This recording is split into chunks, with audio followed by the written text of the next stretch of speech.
तो दोस्तों, स्वागत है आप सभी का हमारे चैनल की एक बिल्कुल ही नई वीडियो के अंदर, जहां पर आज की इस वीडियो के अंदर हम बात करने वाले हैं सुपरस्टार प्रभास की लेटेस्ट मूवी राजा साहब के बारे में। यह राजा साहब मूवी, जिसका पूरा नाम द राजा साहब है, वो साल 2026 की सुपरस्टार प्रभास की पहली मूवी है। और दोस्तों, ये मूवी बेसिकली एक हॉरर कॉमेडी मूवी है, जिसका रन टाइम भी पूरे 3 घंटे 10 मिनट का है। और क्योंकि दोस्तों हॉरर कॉमेडी मूवीज़ काफ़ी बढ़िया होती है, इसीलिए आप सबको प्रभास की यह वाली मूवी भी काफ़ी पसंद आएगी। लेकिन दोस्तों, अगर आप सभी ने अभी तक इस मूवी को थिएटर्स में नहीं देखा है, तो अब आपको टेंशन लेने की कोई ज़रूरत नहीं है, क्योंकि आज की इस वीडियो के अंदर मैं आप सभी के लिए इस राजा साहब मूवी की पूरी स्टोरी को डिटेल में एक्सप्लेन करने वाला हूं, ताकि आप सभी घर बैठे इस पूरी मूवी की स्टोरी को जानकर एंजॉय कर सकें। सो दोस्तों, वीडियो काफ़ी इंटरेस्टिंग है, इसलिए आप सब इस वीडियो को पूरा एंड तक ज़रूर देखना। और अगर आपको वीडियो पसंद आती है, तो आप वीडियो को लाइक करना कमेंट्स के अंदर वेरी गुड या फिर इस मूवी का नाम राजा साहब ज़रूर लिख देना। एंड अगर वीडियो ज़्यादा पसंद आती है तो वीडियो को शेयर भी कर देना।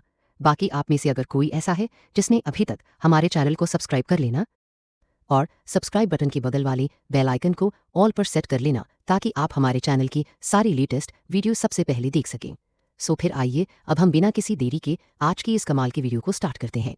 ज़ॉम्बी अपोकलिप्स राजा साहब मूवी की जो स्टोरी है वो स्टार्ट होती है घने से जंगल से, जिस घने जंगल के बगल में एक हाईवे गुजर रहा होता है। एंड उसी हाईवे के ऊपर एक इंसान अपनी गाड़ी को ड्राइव कर रहा होता है। उस इंसान को देखकर हमें यह पता लगता है कि वह एक्चुअली में एक हॉस्पिटल के अंदर एक वर्ड बॉय है। एक ऐसा वर्ड बॉय जो कि मर्चरी में काम करता है, यानी कि वो डेड बॉडी उसको इधर से उधर करता है। एंड वो इस टाइम पर हॉस्पिटल के एक वैन को लेकर ही जा रहा होता है। और साथ ही हमें यह पता लगता है कि वो कुछ टाइम पहले किसी इंसान का क्रियाकर्म करके आ रहा है, और उसी क्रियाकर्म किए हुए इंसान की जो अस्थियां होती है वो उसके पास होती है, जिन्हें लेकर वो कहीं पर ट्रैवल कर रहा होता है। लेकिन फिर रास्ते में वो एक ढाबे पर रुकता है ताकि वह वहां पर खाना खा सके। अब यहाँ ढाबे पर जब वो खाना खाने के लिए रुकता है, तब वह एक इंसान से बात करते हुए यह मेंशन करता है कि उसके पास एक 5 का नोट है। और उस नोट को दिखाते हुए वह सामने वाले इंसान से कहता है कि जिस मरे हुए इंसान की वो अस्थियां लेकर घूम रहा है, यह पूछा का नोट उसे उसी इंसान की जेब से मिला था। और अब क्योंकि वो इंसान मर गया था, इसीलिए उसने उसके 5 तैराहा अपने पास रख लिए। लेकिन दोस्तों, उसके ऐसा बोलते हम यह देखते हैं कि वहां पर एक बहुत ही तेज हवा चलती है और वह 5 का नोट उसी हवा में उड़ने लगता है। हॉस्पिटल का वह बॉय उस 5 के नोट को उड़ते हुए देखकर उसका पीछा करता है, लेकिन वो 5 का नोट उड़ते उड़ते उसे अपने साथ जंगल के अंदर ले आता है, जहां फिर जंगल में आने के बाद उसे कई सारी चीज़ों का एहसास होता है, जैसे मानो उसके आसपास कई सारे लोग हों। इसके साथ ही उसके साथ वहां पर कई सारी डरावनी चीज़ें होती है, जो चीज़ें देखकर उसे एहसास होता है कि शायद से होना हो इस जंगल के अंदर कोई ना कोई भूत ही आत्मा रहती है। लेकिन वो वुड बॉय काफ़ी लालची होता है, और इसीलिए वो 5 का नोट पीछा करते करते एक बड़े और सुनसान से बंगले के सामने आ जाता है, जो अजीब सा सुनसान सा बंगला बिल्कुल जंगल के बीच में होता है। लेकिन 5 का नोट पीछा करते हुए वो उस बंगले के अंदर घुस जाता है। लेकिन जैसे ही वो अंदर घुसता है, वैसे ही हम भी यह देखते हैं कि वो बांग्ला बेसिकली एक भूतिया बांग्ला होता है। साथ ही साथ उसके अंदर कई सारी हिप्नोसिस वाली चीज़ें रखी होती हैं, एंड काफ़ी सारी डरावनी आकृतियाँ बनी होती है, जिन्हें देखकर वो वर्ड बॉय वहाँ पर हिप्नोटाइज हो जाता है। एंड फिर कुछ टाइम बाद ही वहाँ पर उसे संजय दत्त की आवाज़ आती है। और दोस्तों, जैसा कि आप सबको इस मूवी के बारे में पता ही होगा कि इस मूवी के अंदर संजय दत्त है जो कि भूत को प्ले कर रहे हैं। अब यहाँ पर जैसे ही इसे संजय दत्त की यानी कि भूत की आवाज़ आती है, वैसे ही उस आवाज़ को सुनकर यह वर्ड बॉय काफ़ी डर जाता है। लेकिन फिर संजय दत्त की आवाज़ उसे बताती कि यह बांग्ला बेसिकली उसी का है, एंड अभी कुछ टाइम पहले उसने उसी की बॉडी का क्रियाकर्म किया था। इसीलिए जो 5 का नोट उसे मिला है वो संजय दत्त का ही है। और दोस्तों, मूवी के अंदर संजय दत्त का नाम है कनक राजू, एंड मुस्किल ओजिनीचा संजय दत्त का नाम है कनक राजू। यहाँ पर कनक राजू वार्ड बॉय को यह बताता है कि वह अपनी कोई भी चीज़ किसी के पास नहीं छोड़ता, और उसकी जो धन संपत्ति है वह उसी की है, जिंदा रहने पर भी और मरने पर भी और मरने पर भी। एंड इसीलिए उस वार्ड बॉय ने उसकी बॉडी से जो चीज़ें निकाली थी वापस आता है, जो बात सुनकर वर्ड बॉय काफ़ी ज़्यादा डर जाता है। एंड इसीलिए वो 5 के नोट के साथ साथ सारी चेन और अंगूठियां भी निकाल कर रख देता है, जो सब उसमें कनक राजू की बॉडी से निकाला था। लेकिन दोस्तों, फिर इसके बाद ही उस वार्ड के ऊपर एक छोटा सा हमला होता है, जिस हमले के साथ ही वो सीन शिफ्ट हो जाता है, और अगले सीन में हमें सीधा मूवी का मेन एक्टर प्रभास दिखता है। रेबल स्टार प्रभास इंडिया के सबसे बड़े सुपरस्टार्स में से एक है, और इसीलिए मूवी के अंदर उनकी एंट्री काफ़ी ज़्यादा ग्रैंड होती है, क्योंकि उनकी एंट्री के अंदर हम यह देखते हैं कि कुछ गुंडे एक लड़की को छेड़ रहे होते हैं, जिन गुंडों को प्रभास आकर पीट देता है। एंड फिर इसके बाद ही प्रभास की एंट्री के लिए यहाँ पर एक सॉन्ग भी आता है। लेकिन सॉन्ग के खत्म होने के बाद ही हम प्रभास के बारे में जानते हैं। हम यह देखते हैं कि प्रभास अपनी दादी के साथ एक गांव में रहता है, जहां पर उसकी फैमिली कहने को सिर्फ उसके पास उसकी दादी ही है। इसके अलावा प्रभास के माता पिता की काफ़ी टाइम पहले मौत हो चुकी है, और साथ ही रही बात प्रभास के दादाजी की, तो वो आज से बहुत साल पहले से ही लापता है। लेकिन दोस्तों, यहाँ पर कमाल की बात हमें यह पता लगती है कि प्रभास के जो दादाजी है वो और कोई नहीं संजय दत्ता है, यानी कि कनक राजू। लेकिन इसके साथ ही दोस्तों, हम यह भी जानते हैं कि जो प्रभास की दादी है उन्हें काफ़ी हद तक एक भूलने की बीमारी है, और सिर्फ भूलने की बीमारी नहीं बल्कि वह दिमागी रूप से काफ़ी कमज़ोर भी हैं। एंड वह हर हमेशा सिर्फ अपने पति को यानी कि कनक राजू को याद करती हैं, और जो कनक राजू थे यानी कि प्रभास के दादाजी, वो अपनी शादी के कुछ समय बाद ही उसकी दादी से काफ़ी दूर हो गए थे। अब दोस्तों, इसी मूवी के अंदर प्रभास का जो नाम है वो है राजा साहब, जिसे प्यार से सब राजू भी कहते हैं। एंड इसलिए हम भी मूवी के अंदर प्रभास को राजू ही कहेंगे। अब दोस्तों, प्रभास यानी कि राजू अपनी लाइफ में काफ़ी ज़्यादा खुश होता है। इसके साथ ही वह अपनी दादी की काफ़ी देखभाल भी करता है। और तो और राजू की एक गर्लफ्रेंड भी होती कि दादाजी, वो अपनी शादी के कुछ समय बाद ही उसकी दादी से काफ़ी दूर हो गए थे। अब दोस्तों, इसी मूवी के अंदर प्रभास का जो नाम है वो है राजा साहब, जिसे प्यार से सब राजू भी कहते हैं। एंड इसलिए हम भी मूवी के अंदर प्रभास को राजू ही कहेंगे। अब दोस्तों, प्रभास यानी कि राजू अपनी लाइफ में काफ़ी ज़्यादा खुश होता है। इसके साथ ही वह अपनी दादी की काफ़ी देखभाल भी करता है। और तो और राजू की एक गर्लफ्रेंड भी होती है, जिसका नाम होता है अनीता। एंड वो अनीता भी राजू को काफ़ी ज़्यादा पसंद करती है। अब दोस्तों, इन सब के बाद ही प्रभास का एक फ्रेंड उससे उसके घर पे मिलने आता है, और वो प्रभास को यानी कि राजू को और उसकी दादी को ही बताता है कि उसे हैदराबाद के अंदर एक लड़की पसंद आई है, जिससे अब वो शादी करने वाला है। एंड फिर यह बोलने के बाद जब वो राजू को अपने साथ उस लड़की की फ़ोटो दिखाता है, तब राजू अपने दोस्त की वो फ़ोटो देखकर काफ़ी खुश होता है। राजू वहाँ पर इस बात को नोटिस करता है कि वो फ़ोटो उसके दोस्त ने एक बस स्टैंड के पास ली थी, और इसलिए उस फ़ोटो के अंदर उसके दादाजी भी होते हैं। उस फोटो में अपने दादाजी की झलक देखकर राजू सबसे पहले उसे अपनी दादी को दिखाता है, जिसके बाद राजू की दादी जैसे अपने हस्बैंड कनक राजू को देखती है, वैसे ही वो काफ़ी ज़्यादा इमोशनल हो जाती है, क्योंकि वो सालों उससे अपने हस्बैंड का इंतज़ार कर रही थी। एंड इसलिए आज के दिन उन्हें जैसे ये पता लगता है कि उनके हस्बैंड इस टाइम पर हैदराबाद में हैं, वैसे ही वो उनको लेकर काफ़ी ज़्यादा एक्साइटेड और खुश हो जाती है। यह चीज़ देखकर राजू अपनी दादी से यह वादा करता है कि अब वो सीधा हैदराबाद जाएगा और वहाँ जाकर अपने दादाजी को ढूंढकर उन्हें सीधा दादी के पास लेकर आएगा। लेकिन दोस्तों, हैदराबाद एक काफ़ी बड़ा शहर है, और इसीलिए वहाँ पर किसी इंसान को अकेले ढूंढना कोई आसान बात नहीं है। और इसीलिए अगर आप किसी को ढूंढना चाहते हैं तो ऐसे में आपको पुलिस की मदद तो लेनी ही पड़ेगी। अब दोस्तों, यही चीज़ सोचकर राजू हैदराबाद में अपने एक मामा को फ़ोन करता है, क्योंकि राजू के वहाँ मामा पुलिस के कांस्टेबल होते हैं। राजू उन्हें बताता है कि उसने हैदराबाद के अंदर अपने दादाजी को देखा है, और इसीलिए राजू यह चाहता है कि पुलिस उन्हें ढूंढने में राजू की हेल्प करे। राजू की बात सुनकर उसका मामा उसे बताता है कि राजू के दादाजी को ढूंढने में यहाँ की पुलिस स्पेशली उसके स्टेशन के इंस्पेक्टर उसकी मदद कर सकते हैं। लेकिन इंस्पेक्टर कोई अच्छा आदमी नहीं है, और इसीलिए अगर वह उसके दादाजी को ढूंढेगा तो वह उसके बदले में 50 लाख लेगा। एंड फिर इसीलिए वो राजू को समझाते हैं कि वो 50 लाख का इंतजाम करके सीधा हैदराबाद आए, और यहाँ पर आकर उसके पुलिस स्टेशन के इंस्पेक्टर को 4 लाख दे, जिसके बाद वो इंस्पेक्टर दादाजी को ज़रूर ढूंढ लेगा। अब दोस्तों, राजू के पास तो पैसे नहीं होते हैं, एंड इसीलिए वो अपनी गर्लफ्रेंड अनीता से मिलता है और उसी से 5 लाख उधार लेता है। 5 लाख का बंदोबस्त करके राजू अपनी दादी से यह वादा करता है कि अब वो बहुत ही जल्द दादाजी को ढूंढ लेगा, और फिर यह बोलकर राजू सीधा हैदराबाद निकल जाता है। अब दोस्तों, जैसा कि मैंने आपको बताया कि यह मूवी हॉरर होने के साथ साथ थोड़ी सी कॉमेडियन भी है, एंड इसीलिए इस मूवी के अंदर काफ़ी सारे फ़नी एलिमेंट्स डाले गए हैं। अब इसी में हम यह देखते हैं कि राजू जैसे ही हैदराबाद पहुंचता है, वैसे ही वहाँ पर 5 लाख को अपने साथ लेकर ट्रैवल करते करते वो रास्ते में ही काफ़ी सारे नल्स को देखता है।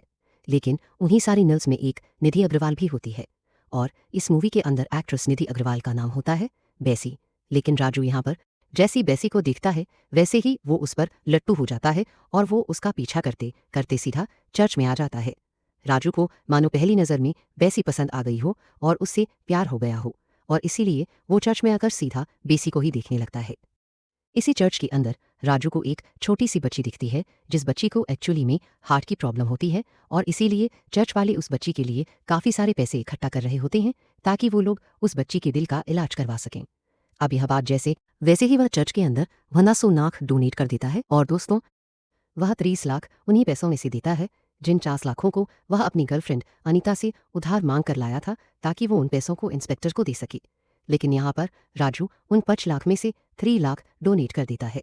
अब डोनेट करते टाइम एक नन उसकी फ़ोटो ले लेती है ताकि वह लोग यह जान सके कि आखिरकार यह पैसे किसने डोनेट किए हैं, लेकिन फिर इसके बाद ही राजू वहाँ से चला जाता है।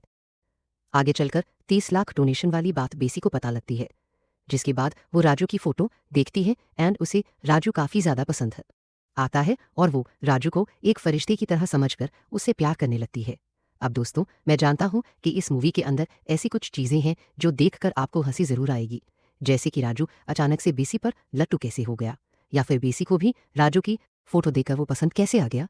लेकिन दोस्तों इन बातों का आंसर सिंपल सा है कि यह कॉमेडी मूवी है, और जहाँ कॉमेडी आ जाती है वहाँ पर लॉजिक का इस्तेमाल काफ़ी कम ही होता है। अब दोस्तों वापस स्टोरी पर आए तो हम यह देखते हैं कि 4 लाख में से 30 लाख डोनेट करने के बाद राजू तलाक लेकर सीधा पुलिस स्टेशन अपने मामा के पास जाता है, जिसके बाद ही राजू का वो कांस्टेबल मामा उसे सीधा पुलिस इंस्पेक्टर से मिलवाता है, और वहाँ पर राजू को इंस्पेक्टर को सारी कहानी बताने के लिए कहता है। अब दोस्तों यहाँ पर ही राजू पुलिस इंस्पेक्टर को अपने दादाजी की सारी कहानी बताता है। अब यहाँ पर ही राजू पुलिस इंस्पेक्टर को स्टोरी बताना स्टार्ट करता है, जिसमें वो यह बताता है कि यह कहानी साल 1970 की है।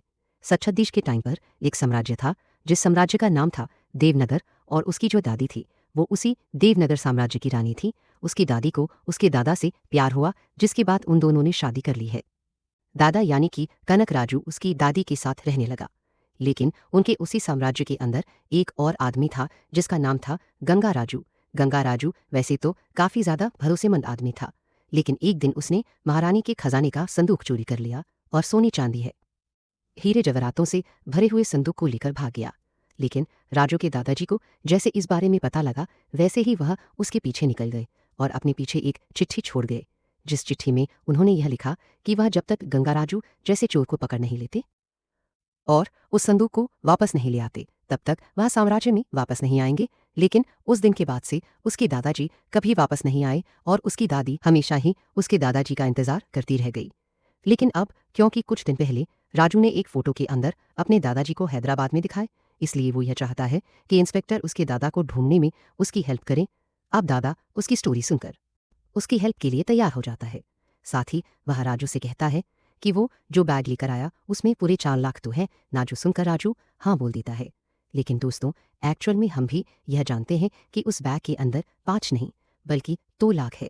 दोस्तों अब इसके कुछ दिन बाद ही राजू यह देखता है कि उसे चर्च की जिस लड़की से प्यार हो गया था, यानी कि बैसी से, उसी बैसी ने उसके दादाजी के ऊपर चोरी का इल्ज़ाम लगाया है।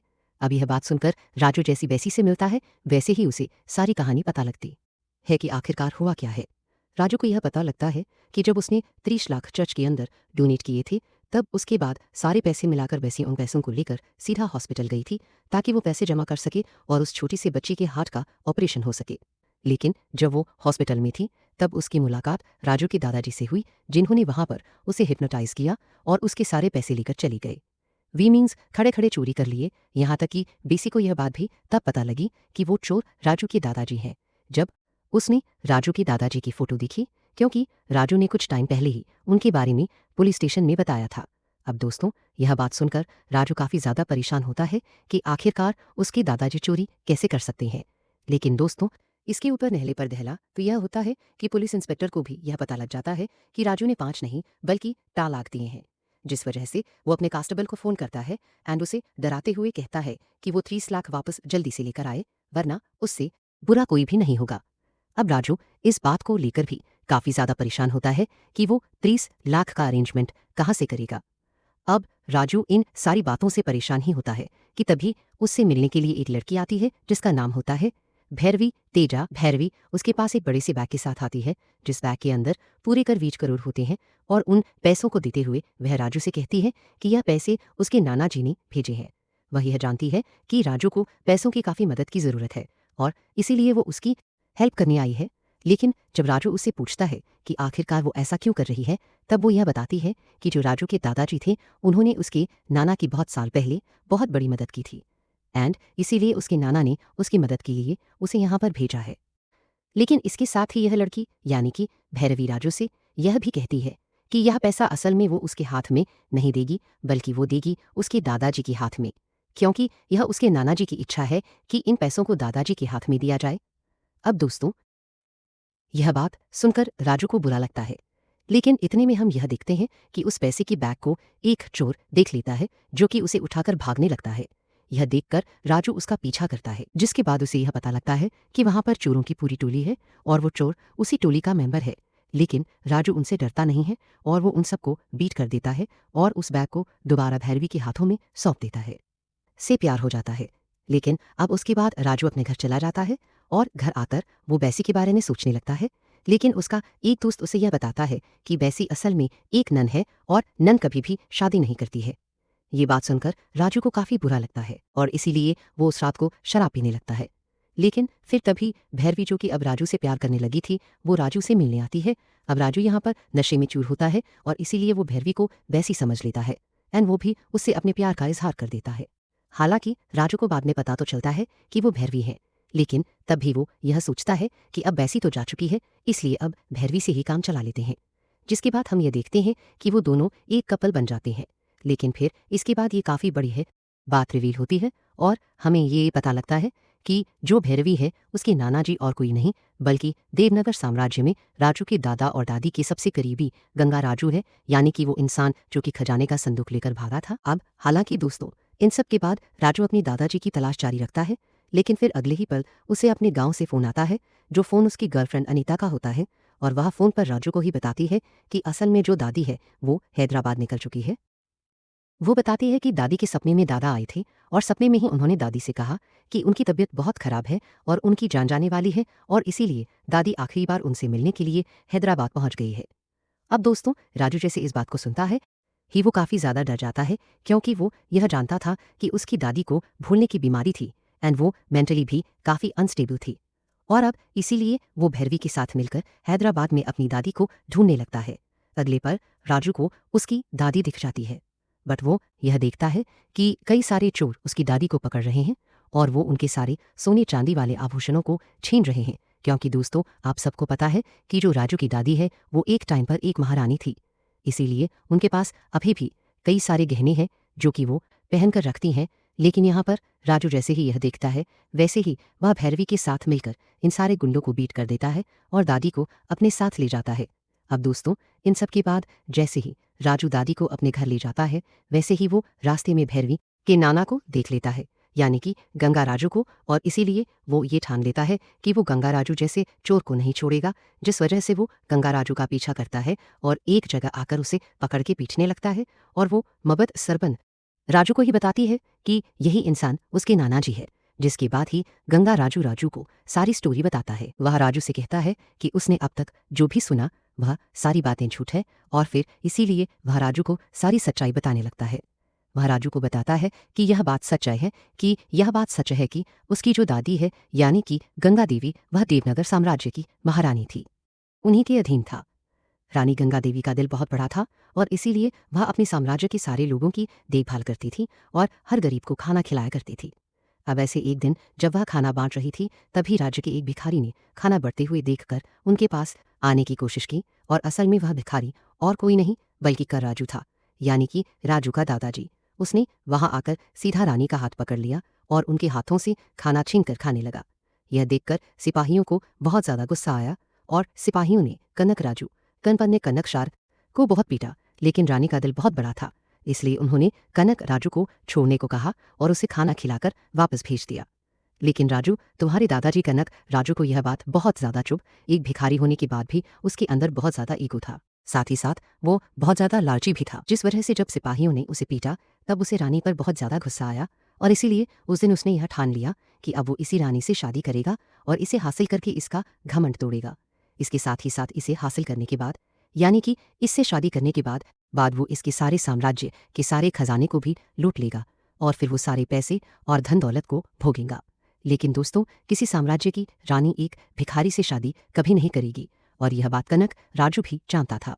और इसीलिए वो नगर के बाहर एक बहुत बड़े अघोरी बाबा के पास गया, जिस बाबा के पास कई सारी सिद्धियां थीं, और उसे उस अघोरी बाबा से दरख्वास्त की कि वह उसे काला जादू सिखाए एंड ऐसी सिद्धियों का मास्टर बना दे जिनसे कि वह वशीकरण कर सके। लेकिन यहाँ पर अघोरी ने कनक राजू को विद्या देने से पहले एक बलिदान मांगा, कनक राजू के शरीर का एक अंग, और इसीलिए कनक राजू ने बिना देरी किए अपना एक हाथ काट लिया और उसे अघोरी बाबा को सौंप दिया। यह चीज़ देखकर अघोरी बहुत खुश हुआ और उसने कनक राजू को अपना शिष्य बना लिया, जिसके बाद सबसे पहले उसने अपनी सिद्धियों से कनक राजू का हाथ सही कर दिया एंड उसके बाद उसे काली शक्तियों की सारी विद्याएं सिखाई। इसके बाद ही उसने कनक राजू को तपस्या के लिए कुएं में भेज दिया। लेकिन उस अघोरी ने कनक राजू को यह भी बताया कि यह कुआं कोई आम कुआं नहीं है, बल्कि असल में यह धरती और पाताल लोक के बीच की जगह है, और इसीलिए इसके अंदर खून पीने वाले पिशाच भी रहते हैं। लेकिन कनक राजू ने किसी चीज़ की परवाह नहीं की और उसने अपने ईगो और लालच के चलते इस तपस्या को भी किया, जिसके बाद खून के पिशाचों के उस तक पहुंचने से पहले उसने विद्या को ग्रहण किया, और फिर उसके बाद भी उसके अंदर कई सारी सिद्धियां और पावर्स आ गई। इसके बाद ही कनक राजू ने एक फल लिया और उसके अंदर वशीकरण की शक्तियां डाल दी, और फिर इसके बाद ही वह सीधा राजमहल गया और वहां जाकर महारानी को वश में करके उसे वह खिला दिया। और एक बार जैसी महारानी ने फल खाया, वैसे ही मानो वो कनक राजू के प्यार में पागल हो गई और उसे अंधों और पागलों की तरह प्यार करने लगी। जिस चीज़ का फ़ायदा उठाकर कनक राजू ने गंगा देवी से यानी कि महारानी से शादी कर ली और साम्राज्य का राजा बन गया। लेकिन फिर इसके बाद वो रुका नहीं और उसने धीरे धीरे करके साम्राज्य के खजाने को खाली करना शुरू कर दिया, और फिर बाद में आगे चलकर बहुत सारे खजाने को भर लिया एंड फिर सही मौका देकर उसे गंगा राजू को, जो कि विश्वासी आदमी था, यानी कि भैरवी का नाना जी, उसके ऊपर चोरी का इल्ज़ाम लगाकर उसे साम्राज्य से भगा दिया और संदूक लेकर वहां से चुपचाप निकल गया और फिर अपनी जगह पर जाकर उन सारे धन दौलत को भोगने लगा। लेकिन यहाँ साम्राज्य में गंगा देवी को ऐसा लगा कि उसका पति कनक राजू गंगा राजू के पीछे गया आइए, और इसीलिए वो हर दिन उसकी प्रतीक्षा करती रही, और प्रतीक्षा करते करते वो दिमागी रूप से कमज़ोर हो गई, क्योंकि एज ऑफ कोर्स वो कनक राजू के वशीकरण की विद्या में बंधी हुई थी। लेकिन दिमागी रूप से कमज़ोर होने की वजह से उन्हें उन्हीं के साम्राज्य से निकाल दिया गया, जिसके बाद वो दर दर की ठोकरें खाने लगी।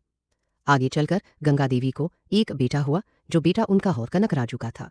बेटे को बड़ा करके उन्होंने उसकी शादी करवाई, जिसके बाद उन्हें एक पोता भी हुआ। लेकिन एक हादसे के अंदर गंगा देवी के बेटे और बहू की मृत्यु हो गई, जिसके बाद गंगा देवी अपने पोते के साथ रहने लगी, यानी कि राजू के साथ। और फिर आगे क्या हुआ यह सारी चीज़ें हम जानते हैं। अब अपने दादा के बारे में ये सारी बातें सुनकर राजू का दिमाग खुल गया और उसे यह पता लग गया कि आखिरकार सच्चाई क्या है। अब इसके आगे गंगा राजू ने राजू को यह भी बताया कि वो भी बहुत समय से कनक राजू का पीछा कर रहा है एंड उसकी तलाश कर रहा है ताकि वो उसे पकड़ सके। गंगा राजू आगे राजू को बताता है कि कनक राजू की तलाश करते करते उसे पता लगा कि कनक राजू नरसापुर के जंगलों में है। हालांकि वह जंगल बहुत ही बड़ा और सुनसान सा है, इसीलिए जंगल में काफ़ी ढूंढने के बाद भी उसे तो कनक राजू नहीं मिला। लेकिन वो ये जानता है कि वो हो ना हो उसी जंगल के अंदर है। अब इस बात को जानते ही राजू यह डिसाइड कर लेता है कि अब वो अपने दादा को ढूंढने के लिए नरसापुर के फॉरेस्ट के अंदर जाएगा। जिसके बाद इस बात का फैसला करते ही राजू तैयार होकर भैरवा अपने कांस्टेबल मामा और अपने दोस्त को साथ लेता है और सीधा नरसापुर के जंगलों की ओर निकल जाता है।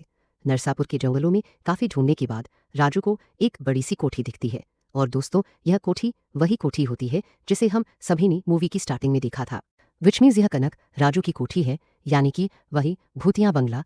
अब इस कोठी को देखने के बाद ही राजू अपने साथियों के बाद ही सीधा वहां पर जाता है और सीधा गेट से अंदर एंटर होता है, और फिर अंदर आने के बाद उसे भी वो सारी अजीब चीज़ें दिखती हैं जो कि मूवी के स्टार्टिंग में हॉस्पिटल के वार्ड बॉय को दिखी थी। लेकिन इसके साथ ही वह लोग यहाँ पर यही पे देखते हैं कि यहाँ पर बहुत सारा धन और बहुत सारे सोने जेवरात होते हैं।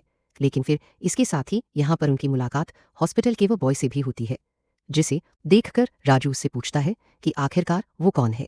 यह बात सुनकर हॉस्पिटल का वो वर्ड बॉय राजू को सारी बात बताता है एंड वो उसे यह कहता है कि जब वो यहाँ आकर फंस गया तब इस भूत बंगले ने उसे यहाँ पर कैद कर दिया, और इसीलिए वो उन सबको यह बताना चाहता है कि इस भूत बंगले में जो भूत रहता है उसका यह सारा खजाना है और वो यहाँ से किसी को एक नहीं ले जाने देगा। इसी भूत बंगले के अंदर राजू को अपने दादाजी की फोटो दिखती है, जो देखकर वो श्योर हो जाता है कि यह होना उसके दादा का ही बंगला है। इसके साथ ही यहाँ पर राजू को उसके दादाजी की आवाज़ आना स्टार्ट होती है, जो आवाज़ उससे यह कहती है कि उसका नाम कनक राजू है और वो इस पूरी कोठी और इन सारी जायदादों का मालिक है। उसने जिंदा रहते हुए इन सारी चीज़ों को भोग किया है, लेकिन अब मरने के बाद भी वो यह इन सारी चीज़ों को भोग करेगा और किसी को एक नहीं देगा, यहाँ तक कि अपने किसी वारिस को भी नहीं। लेकिन फिर कनक राजू की इन सारी बातों को सुनने के बाद राजू उसे कहता है कि वो यहाँ पर उसकी बकवास सुनने नहीं आया, बल्कि वह उसे यह बताने आया है कि यह सारी जायदाद उसकी दादी की है और उसके दादा ने यानी कि कनक राजू ने यह सब कुछ उससे छीना है और इसीलिए वह अपनी दादी के इन सारे जायदाद को वापस लेने आया है। एंड वो उसे यह कहता है कि जब वो यहाँ आकर फंस गया तब इस भूत बंगले ने उसे यहाँ पर कैद कर दिया और इसीलिए वो उन सबको यह बताना चाहता है कि इस भूत बंगले में जो भूत रहता है उसका यह सारा खजाना है, किसी को एक नहीं ले जाने देगा। अब यहाँ इसी भूत बंगले के अंदर राजू को अपने दादाजी की फोटो दिखती है, जो देखकर वो श्योर हो जाता है कि यह होना उसके दादा का ही बंगला है। इसके साथ ही यहाँ पर राजू को उसके दादाजी की आवाज़ आना स्टार्ट होती है, जो आवाज़ यह उससे यह कहती है कि उसका नाम कनक राजू है और वो इस पूरी कोठी और इन सारी जायदादों का मालिक है। उसने जिंदा रहते हुए इन सारी चीज़ों को भोग किया है, लेकिन अब मरने के बाद भी वो यह इन सारी चीज़ों को भोग करेगा और किसी को एक नहीं देगा, यहाँ तक कि अपने किसी वारिस को भी नहीं। लेकिन फिर कनक राजू की इन सारी बातों को सुनने के बाद राजू उसे कहता है कि वो यहाँ पर उसकी बकवास सुनने नहीं आया, बल्कि वह उसे यह बताने आया है कि यह सारी जायदाद उसकी दादी की है और उसके दादा ने यानी कि कनक राजू ने यह सब कुछ उससे छीना है और इसीलिए वह अपनी दादी की इन सारी जायदाद को वापस लेने आया है। इसका तरीका बताते हुए अघोरी ने उसे बताया कि ऐसा करने के लिए कनक राजू के पास एक तरीका है। यह करने के लिए कनक राजू को अपने शरीर को त्यागना होगा एंड फिर आने वाली तीसरी अमावस्या को अपनी पत्नी की यानी कि गंगा देवी की बलि देनी होगी और जब वो ऐसा कर लेगा तब उसके बाद ही कनक राजू का फिर से पुनर्जन्म होगा और पुनर्जन्म में जब वो पूरे 6 साल का हो जाएगा तब उसे अपनी पुरानी सारी यादें वापस मिल जाएंगी और फिर वो आजीवन के लिए अमर हो जाएगा, जिसके बाद वह जब तक चाहे तब तक अपनी संपत्ति को भोग सकता है। और इसीलिए कनक राजू ने अपने इस मिशन को पूरा करने के लिए राजू की दादी को हैदराबाद बुलवाया ताकि वह आने वाली तीसरी अमावस्या को उसकी बलि देकर अमर हो सके, यानी कि बेसिकली पुनर्जन्म ले सके और फिर अमर हो सके। लेकिन दोस्तों, कनक राजू की इन सारी बातों को सुनकर राजू उसे चैलेंज देता है कि वो ऐसा कुछ भी नहीं होने देगा। अब इसके बाद ही दोस्तों राजू इस भूतिया बंगले से बाहर निकलने की कोशिश करता है, लेकिन वो यह देखता है कि वह चाहकर भी बाहर नहीं निकल पा रहा है, यहाँ तक कि उसे बाहर जाने का रास्ता तक नहीं मिलता है। और यह सब इसीलिए क्योंकि ये पूरा बंगला कनक राजू के हिसाब से चलता है, इसीलिए कोई भी अंदर उसकी मर्जी से ही आता है और बाहर भी उसकी मर्जी से ही जाता है। हैं जिन सीन्स में काफ़ी ज़्यादा कॉमेडी भी होती है, साथ ही साथ कुछ टाइम बाद यहाँ पर बेसी भी आ जाती है, जिसके आने के बाद हमें यहाँ पर राजू, बेसी और भैरवा का लव ट्रायंगल भी दिखता है। अब दोस्तों यहाँ पर राजू यहाँ से निकलने की भी काफ़ी कोशिश करता है और अपने दादा को हैंडल करने की भी काफ़ी कोशिश करता है, लेकिन एज ऑफ कोर्स सारी कोशिशें बेकार हो जाती है और फिर इसीलिए राजू यहाँ पर बैठकर अपने सारे साथियों से बोलता है कि उन्हें कुछ ना कुछ करके इस भूत का कुछ करना ही होगा। सो इसलिए क्या कोई किसी भूत भगाने वाले को जानता है? यह बात सुनकर बैसी उससे कहती है कि वो एक भूत भगाने वाले को जानती है जो कि काफ़ी ज़्यादा फेमस है एंड काफ़ी पावरफुल भी है, क्योंकि उन्होंने बड़े बड़े भूतों को भगाया हुआ है एंड उनका नाम है डॉक्टर पद्मभूषण। और दोस्तों, हम भी यह जानते हैं कि यह डॉक्टर पद्मभूषण और कोई नहीं बल्कि बोमन ईरानी है।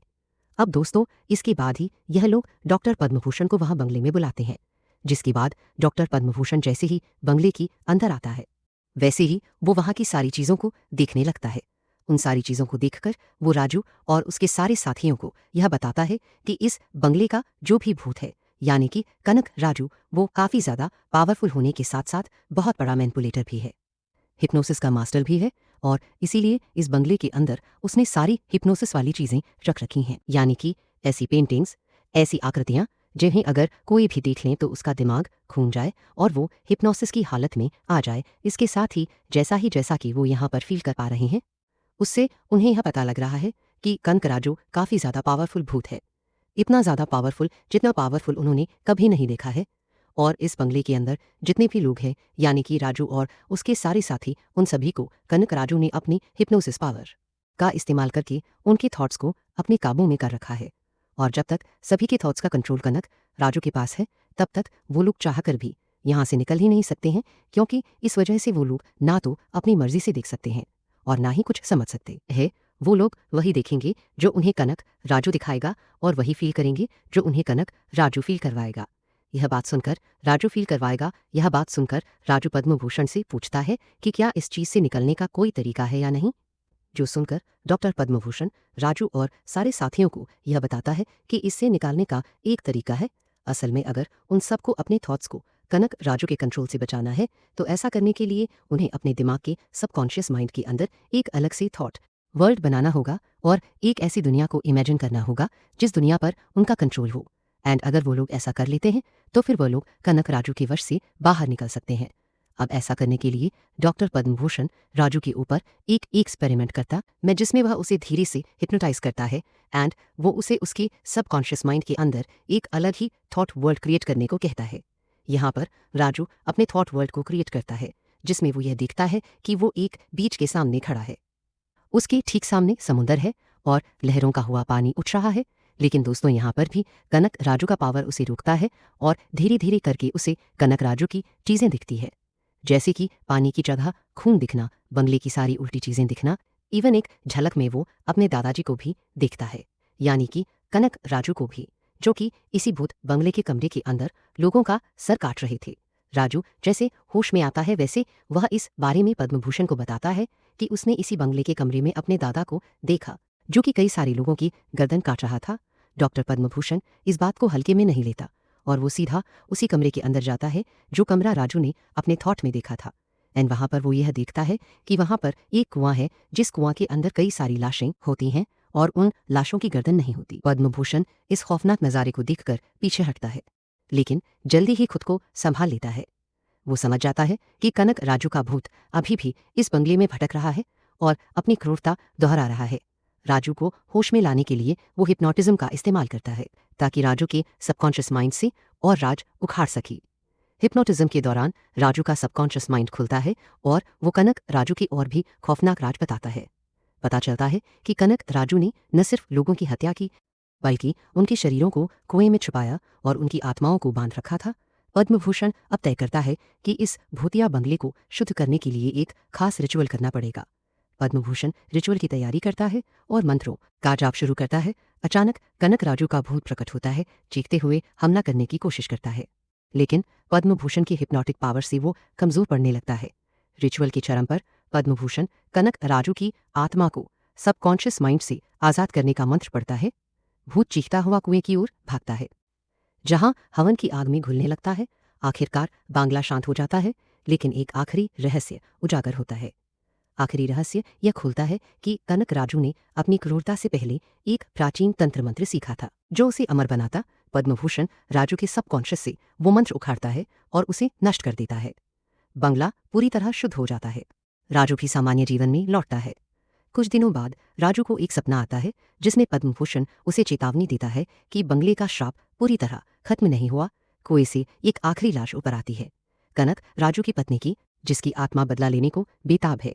पद्मभूषण दौड़कर आता है और अंतिम हिप्नोटिक रिचुअल से उसे मुक्त करता है। अंत में पद्मभूषण राजू को चेतावनी देता है कि कभी इस बंगले के पास न आने पाए, क्योंकि कुछ रहस्य हमेशा दबे रहते हैं।